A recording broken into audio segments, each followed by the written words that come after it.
अस्सलाम वालेकुम नाज़रीन, मैं हूं नूरुल आरफीन सिद्दीकी और आप देख रहे हैं प्रोग्राम आवाज़। हमारे मुल्क में हर काम को करने के लिए एक एसोसिएशन है और उस काम से रोकने के लिए दूसरी एसोसिएशन। अगर नहीं है तो सिर्फ आवाम के हुकूक़ की निगरानी करने वाली एक ऐसी अवामी हुकूमत जिसके दम से आवाम को कम अज़ कम एक गुना रिलीफ मिल सके। आज हम बात करने जा रहे हैं प्राइवेट स्कूल्स एसोसिएशन सिंध के चेयरमैन खालिद शाह साहब से उस मनफी तासुर के बारे में जो उनकी एसोसिएशन के बारे में आवाम के जहनों में है। इसी के साथ साथ प्रोग्राम में कुछ नाराज़ वालिदैन की आरा को भी शामिल किया जाएगा। तो आइए आज के प्रोग्राम का आगाज़ करते हैं। अच्छा sir, private schools association Sindh के चेयरमैन की हैसियत से आप मुझसे गुफ्तगू कर रहे हैं। आपकी एसोसिएशन का जो मोटिव है वो लोगों की नज़र में उसकी वन लाइन है, मैं ना मानूँ। आप इससे किस हद तक इख्तलाफ करेंगे?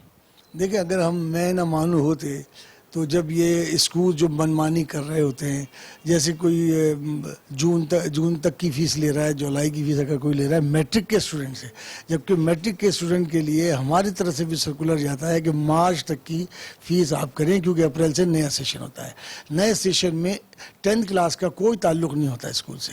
तो अगर कोई स्कूल चार्ज कर रहा होता है जुलाई तक, जून जुलाई की भी चार्ज कर रहा है, तो मैं पर्सनली उसमें इंटरफेरेंस करता हूँ। रूयते हिलाल कमेटी के फैसलों को ना मानना एक हमारे यहाँ के तबके की प्राइम रिस्पॉन्सिबिलिटी है। उनका भी मोटिव है मैं ना मानूँ। वहाँ सबसे पहले उनको भी चांद अलग से नज़र आ जाता है, वो कहीं घर पे बनाते हैं या पता नहीं क्या उनके मामलात होते हैं। इसी तरह से यहाँ जो एसोसिएशंस हैं उनका काम बेसिकली अपने मफादात का तहफ़्फ़ुज़ होता है। बदकिस्मती से हमारे यहाँ सार्फिन के हुकूक़ की जो भी नाम नहाद तंजीमें हैं उनका रोल सिर्फ ड्राइंग रूम्स तक महदूद है। आपको ऐसे में प्राइवेट स्कूल एसोसिएशन जो भी आपने बनाई है उसमें भी मालिकान का या मफादात का तहफ़्फ़ुज़ होता है या इसमें बच्चों से या वालिदैन से मुताल्लिक़ भी फ़ैसले लिए जाते हैं? बेसिकली हमारा काम प्राइवेट स्कूलों को शेल्टर फराहम करना है, लेकिन स्कूलों को बेहतर क्वालिटी लाने के लिए भी हमें मदद करनी पड़ती है। हमें स्टूडेंट्स का भी साथ देना होता है, हमें पेरेंट्स को भी देखना होता है। आप बिलीव करें कि जब कोई ऐसा मामला पेरेंट्स की तरफ से आता है तो मैं उसमें खुद पर्सनली इंटरफेरेंस करता हूँ और बच्चों के लिए जहाँ तक ताल्लुक़ रहा है स्कूल में अच्छा एटमॉस्फेयर देने की कोशिश करते हैं।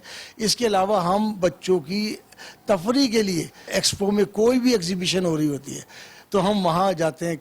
तफरी का जहाँ तक आपने जिक्र किया इसका तो मैं ऐनी शाहिद हूँ। मैं भी अपने बचपन से आपकी ये तफरी ऐनी शाहिद हूँ, उसका देख रहा हूँ।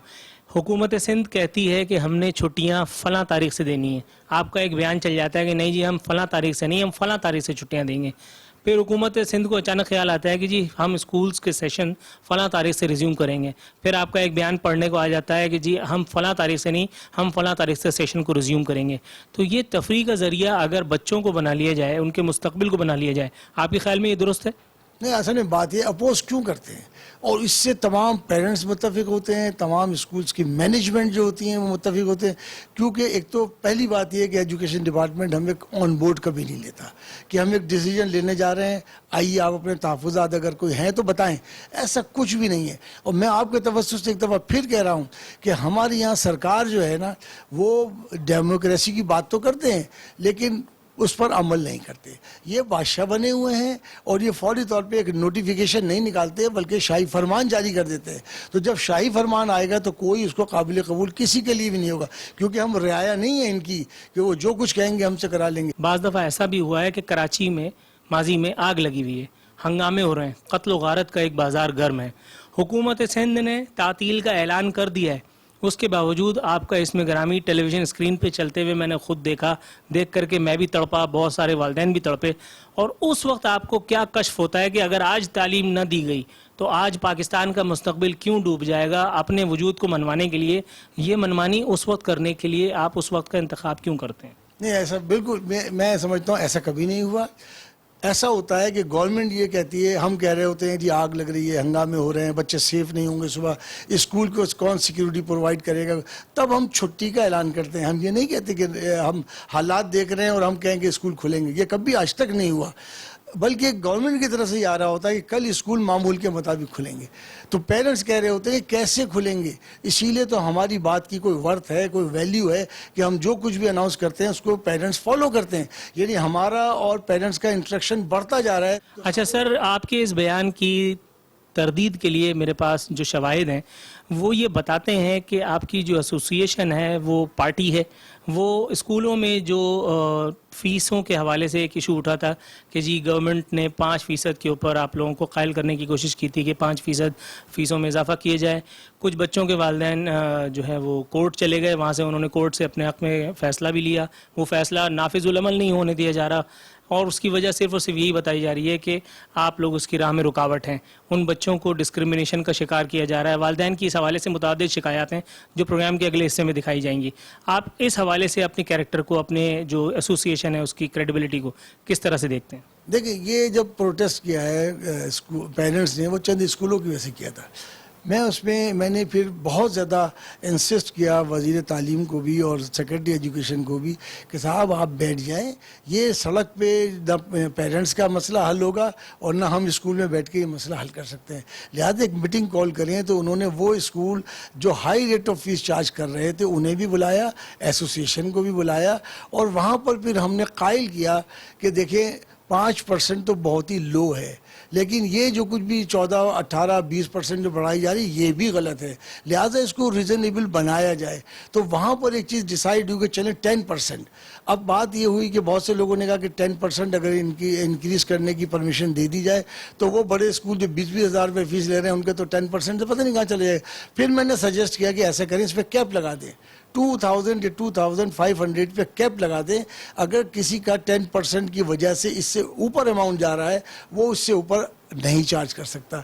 तो ये रीज़नेबल बातें थी। इसको मिनिस्टर एजुकेशन, सेक्रेटरी एजुकेशन ने इसको एक्सेप्ट किया था, लेकिन बदकिस्मती से इस पर कोई काम नहीं किया गया, कोई कानून साजी इस पर नहीं की गई। ये मुझे बताइएगा कि आप की इन तमाम काविशों के बावजूद अगर कोई स्कूल्स आपके इन अहकामात को या इन एडवाइजेज़ को ऑन नहीं करते और उसके बाद उन स्कूलों में शागिर्दों के साथ, तालिब इल्मों के साथ अगर मुखासमाना रवैया रखा जाता है और ये 5% फ़ीस के हवाले से कोर्ट के जो ऑर्डर्स हैं उनको इम्प्लीमेंट नहीं किया जाता, तो आप उन स्कूलों से अपने आप को फासले पर रखने के लिए या उनको डिसोन करने के लिए या उन स्कूलों के खिलाफ क्या जो है वो कार्रवाई करने जा रहे हैं? मैं बताऊं, जिन स्कूलों का आपने तस्करा किया कि उनसे लोगों की शिकायत है, पेरेंट्स परेशान है, मैं ये कहता हूं इसका बिल्कुल बरक्स मामला है।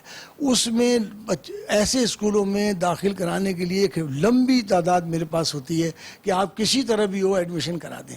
तो इसमें जो लोग जाते हैं उनकी अपनी चॉइस है। उन्होंने उसको जनाब एक ऐसा ट्रेडमार्क बना दिया है कि हमें तो जाना वही है। उन पर भी प्रेशर होता है, डायरेक्टर पर और दूसरे अमले पर, वहाँ के एजुकेशन डिपार्टमेंट के, कि इन बच्चों का इन स्कूलों में एडमिशन कराएं। वो बेचारे लिस्टें ले लेके जाते हैं उनके पास, रिक्वेस्ट करते हैं, हाथ जोड़ के कहते हैं हमारी जॉब का मामला है, खुदा के वास्ते इनको एडमिशन दे दें। तो इसलिए मैं समझता हूँ ये चॉइस है। मुख्तलिफ रेट ऑफ फीस के स्कूल हैं और बड़े बड़े अच्छे स्कूल हैं, बड़े नाम हैं उनके, उनका रिजल्ट बहुत अच्छा होता है। तो लिहाजा मैं समझता हूँ ये ऑप्शन है, इसको इस्तेमाल करना चाहिए।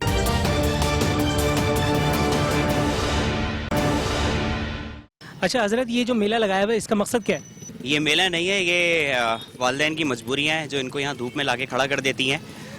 1 साल पहले हमने कैंपेन शुरू की थी एग्जॉर्बिटेंट फ़ी हाइक के ख़िलाफ़। हर साल सिंध गवर्नमेंट के रूल्स के मुताबिक 2005 के रूल्स हैं 5% से ज़्यादा इंक्रीमेंट नहीं होना चाहिए, लेकिन तकरीबन कराची का और सिंध का हर स्कूल मुसलसल 15%, 18%, 20%, 30% तक इजाफा हर साल होता रहा है। कोई पूछने वाला नहीं था। लास्ट ईयर हमने कैंपेन शुरू की और कोर्ट में गए और अब जाके अल्हम्दुलिल्लाह जस्टिस सर्व हुआ है और कोर्ट के अहकाम जारी हुए हैं कि 5% से ज़्यादा कोई फ़ीस इंक्रीज़ नहीं कर सकता। लेकिन उन्हीं स्कूलों ने तालीमी इस्तेहसाल शुरू किया हुआ है, मुसलसल डिस्क्रिमिनेशन जारी है। बच्चों जो पटिशनर गए थे पेरेंट्स, उनके बच्चों का सेक्शन अलग बना दिया गया है, ब्रेक्स टाइम अलग अलग हो रहा है, बच्चों को बिल्कुल अलग रखा जा रहा है बाकी बच्चों से। अच्छा जी, ये इस पे लिखा है तालीमी दहशतगर्दी बंद करो। जिस सूबे में तालीमी दहशतगर्दी हो रही हो उस सूबे का वजीर आला रात को 1:30 बजे के बाद कराची की सड़कों पर दंदनाता फिर रहा है। तालीमी दहशतगर्दी के सिलसिले को नज़रअंदाज करके वो सूबे की दुकानें बंद करवाने पे तुला हुआ है। उस वजीर आला से क्या कहना चाहेंगी? वजीर आला से बहुत ही मुअद्दबाना गुजारिश है कि खुदा के लिए जो ऑर्डर पास हुआ है उस पे इम्प्लीमेंटेशन करवाएं, स्कूल को फौरी ऑर्डर्स दें कि इस किस्म की डिस्क्रिमिनेशन जैसे बच्चों के साथ हो रही है वो नहीं होनी चाहिए। मतलब फ़िज़िकल एक्टिविटी से लेके लाइब्रेरी हो या हम लोगों की पेरेंट्स टीचर मीटिंग हो, ओरिएंटेशन मीटिंग्स हो, हर लेवल पे इस किस्म की डिस्क्रिमिनेशन हो रही है कि बच्चे बहुत ज़्यादा अपसेट हैं। ये मुझे बताइए, डिस्क्रिमिनेशन का ये सिलसिला अगर मजीद तवील हुआ, कितने अरसे तक मजीद आपके आसाब, आपके नर्व्स जो हैं वो आपका साथ देंगे कि आप डिटर्मिन्ड रहें और यहाँ पे प्लाई कार्ड लेके मौजूद रहें? ये चीज़ तो जारी रहेगी जब तक कि स्कूल हम लोगों के साथ डिस्क्रिमिनेशन, स्पेशली हम लोग तो सफ़र कर सकते हैं, इसको बर्दाश्त कर सकते हैं, बच्चे स्पेशली छोटे लेवल पे जो 1 और 2 के बच्चे हैं वो बर्दाश्त नहीं कर पा रहे, फील्ड ट्रिप्स पे नहीं लेके जा रहे। आई नो बहुत पेटी इशू है बच्चों को, लेकिन ये बात समझ नहीं आती कि आप फील्ड ट्रिप्स पे क्यों नहीं लेके जा रहे हैं। मतलब कुछ सेक्शंस जा रहे हैं, सिर्फ पर्टिकुलर पेटिशनर्स के बच्चों का सेक्शन नहीं जा रहा फील्ड ट्रिप पे, उनको स्पोर्ट्स में नहीं पार्टिसिपेट करने दिया जा रहा, उनको पीई जो फिज़िकल एक्टिविटीज़ हैं उनमें फुल पार्टिसिपेशन नहीं हो रही उनकी, तो वो बच्चे बहुत डिस्टर्ब हैं। आपको लगता है एजुकेशन सेक्टर जो जहाँ इतना वास्ट बिजनेस है, आपको लगता है कि यहाँ ह्यूमैनिटेरियन ग्राउंड्स पे कोई काम होता है? जो आप लोग ये एहतजाज की दुकान चला रहे हैं, कोई फेवर कर रहा है आपको? कोर्ट के ऑर्डर्स तक आ चुके हैं, कोई है जो इन सारी मामलात को देखे? ऐसा तो हमें कहीं नज़र नहीं आ रहा कि यहाँ पे हमारे हुकूक के लिए जो है वो कुछ किया जा रहा है। खुद हमारे अपने बच्चे जहाँ पे पढ़ रहे हैं, मैं नाम नहीं लेना चाह रही, लेकिन जाहिर है कि यहाँ मेजॉरिटी जिस स्कूल के पेरेंट्स की है वो अंडरस्टूड सी बात है, लेकिन बहरहाल अगर हमारे हुकूक पूरे किए जा रहे होते तो शायद आज हम भी अपने घरों में जो हमारी जिम्मेदारी है वो हम पूरा कर रहे होते, हम यहाँ ना खड़े हुए होते। और पिछले कई बल्कि साल से ज़्यादा ही हो गया है हम जिस तरह सफ़र कर रहे हैं ये हम ही जानते हैं, और अब हमारे बच्चों की मेंटालिटी हो गई है कि मम्मा अच्छा we are not going that's, क्योंकि हम पटिशनर के बच्चे हैं इसलिए हम नहीं जा रहे, इसलिए हम नहीं कर रहे, इसलिए हमारी फ़िज़िकल एजुकेशन बंद हुई हुई है, हम क्यों नहीं उधर जा सकते। हम ये मतलब अब बच्चों की साइकी ये बन गई है कि हाँ हम लोग मतलब अलग हैं, हम स्कूल वालों के बच्चों से ज़रा अलग हैं, तो ये चीज़ जो है वो हमसे अब बर्दाश्त नहीं हो रही। अच्छा हजरत, आप पर क्या गुजरी? मेरे बच्चों को बगैर किसी वजह के डी रजिस्टर कर दिया गया। फिर जब मैंने उनसे पूछा भाई क्या वजूहत है, तो वजह नहीं बताई, और एक दिन सुबह सुबह इनके फ़ोन मैसेजेस व्हाट्सअप सब आना शुरू हो गए, जैसे मेरे घर पे कोई हमला हो गया हो। जब मैंने ब्रेक में पूछा, लंच ब्रेक में पूछा क्या इशू क्या है, क्योंकि मैं शुरू में सुबह के टाइमिंग को ना मिल सका, जब मैंने पूछा तो पता चला कि मेरे आपको बस बुला रहे हैं, फ़ौरन पहुँचे स्कूल। मैं फिर किसी तरह पहुँचा स्कूल, तो उन्होंने बोला कि आप जो है आपके बच्चों को डी रजिस्टर कर रहे हैं। मैंने कहा भाई रीज़न क्या है? कहना आपने आपस में पेरेंट्स में आपने व्हाट्सएप पे कुछ चैट की है जो स्कूल को पसंद नहीं आई। मैंने कहा भाई कोई चैट बताइए क्या इशू है। चैट नहीं बताई, कुछ नहीं बताया, बस अगले दिन एक ऑर्डर आ गया कि आपके बच्चों को स्कूल से हमने निकाल दिया। मेरे बच्चे 1 महीने स्कूल नहीं गए, मैं कोर्ट भागता रहा, और अल्लाह का शुक्र है हाई कोर्ट के फैसले के दोबारा मेरे बच्चे रजिस्टर्ड हुए, स्कूल ने मजबूरन उनको दोबारा रखा, और आज भी उसी मजबूरी के तहत मेरे बच्चे स्कूल में पढ़ रहे हैं। वही मामलात हैं सारे। मेरे 3 बच्चे पढ़ते हैं, एक 3rd में है, एक 6th में है और एक 9th में। 11 साल से एफिलिएशन है मेरे स्कूल के साथ, और स्कूल का ये रवैया मैं तो बहुत हैरान हूँ। एक आदमी एक ज़माने तक नमाज नहीं पढ़ता रहा, फिर अचानक उसको किसी ने बताया कि नमाज फ़र्ज़ है और उसने पढ़नी शुरू कर दी, तो उसके गुनाह उसी दिन से माफ़ हो गए। आप 11 साल तक बेवकूफ़ बनते रहे, एक दिन आपको पता चल गया कि ये स्कूल वो नहीं है, ये लोग वो नहीं है जिन पे भरोसा किया जाए, तो लानत भेज करके अपनी दुकान आगे बढ़ा लेते। भाई आप सही बोल रहे हैं, मुझे भी ऑफर हुई इसी तरह। मुझे ये बोला कि आप बैठ जाएं साइड पे, मुझसे बात करें, आपके हम बच्चों को जो है कंसेशन देते हैं, आपको कंपनसेट करते हैं, सब चीज़ें ऑफर हुई मुझे। और मैंने स्कूल में ऑन रिकॉर्ड बोला, देखिए मैं अपने बच्चे के लिए बात नहीं कर रहा। हो सकता है मेरे 3 बच्चों का फ़ायदा हो जाए, मेरी फैमिली का फ़ायदा हो जाए, मेरे ये पूरे कराची के बच्चों का क्या होगा? और मुझ जैसे मीडियोकर जो मिडिल क्लास लोग हैं वो कैसे रहेंगे जिंदा इस कराची के अंदर? अच्छा, जिस तालीमी दहशतगर्दी की बात हो रही है, आपके बच्चों में या आपके पोता पोती या नाती नवासे या वॉटेवर में भी कोई उसका शिकार है? हाँ जी, हाँ हमारे अपने बच्चे शिकार हैं। कितने बच्चे हैं और क्या हो रहा है उनके साथ? हमारे 4 बच्चे पढ़ रहे हैं, और एक बेटे ने तो मेरा छोड़ दिया। वो लोग ये कह रहे हैं कि आप पहले डिफरेंशियल अमाउंट पे करें, उसके बाद हम उनका CI का सर्टिफिकेट रहता है वो नहीं दे रहे। इनका है ना वो मयार नहीं है जो पहले था। अभी सिर्फ ये है कि बच्चों को बहुत ही कम पढ़ाई हो रही है, बच्चे फ्री बैठे हुए हैं घर पर, कुछ भी नहीं करते, ऐसे लग रहा है जैसे एंजॉय कर रहे हैं बच्चे। पढ़ाई है नहीं, 2 साल हो गए हैं, ये दूसरा साल चल रहा है। हमारे बच्चे है ना, मेरे ख्याल में इन लोगों की जो तालीम है ना उस पर बहुत ज़्यादा इफेक्ट पड़ा है। 2 बातें की हैं आपने, एक इस स्कूल का मयार वो नहीं रहा, और दूसरे आपके बच्चे यहाँ बैठ के तफरी कर रहे हैं। ये तफरी आपको क्या भाव पड़ रही है? और दूसरा, जब इस स्कूल का मयार वो नहीं है तो आप अपने बच्चों को यहाँ से निकाल के जान क्यों नहीं छुड़ाती? जो अक्टूबर का महीना है इसमें तो एडमिशन नहीं होते, जैसे ही दूसरे स्कूल में एडमिशन होंगे हम लोग अपने बच्चों को निकाल देंगे, लेकिन इस तरह निकालने से कोई हल नहीं होगा। इस तरह दूसरे स्कूल से वो भी इन्हीं की राह पर चलने लगेंगे। इस वजह से हमें तो इनका पहले मुकाबला करना है। पहले ये कहते थे कि जो कोर्ट का ऑर्डर आएगा हम लोग उसी हिसाब से चलेंगे, अगर ये इनके हक में आता ये दूसरे दिन हमें इतने लंबे चौड़े फीस बिल भेज देते, तो इस हिसाब से हमें तो इनके खिलाफ लड़ना ही है।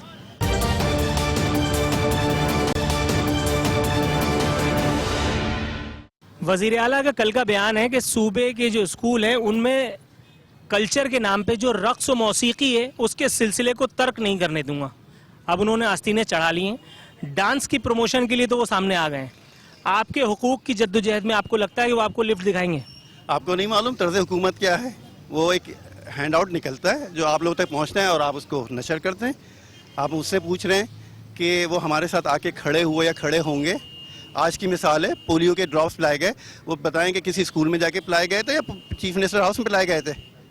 वजीर आला की तब्दीली से या चेहरों की तब्दीली से आपको लगता है कि कोई रिलीफ की सूरत निकली है?